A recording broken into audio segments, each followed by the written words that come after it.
2009 Volvo S80 T6, which is the 3-liter turbo. So recently I had the exhaust start making a lot of noise. If you look, it's separated right here, right where the joint is. And there's not enough room to put bolts, new bolts, because part of it rusted away. So this is a inexpensive fix instead of having to replace the whole exhaust. These are just split clamps.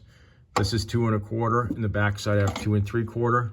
So one set of these is $20. So for both sides it's $40. Most cars, if they have a single pipe, you're only looking at $20 to fix it.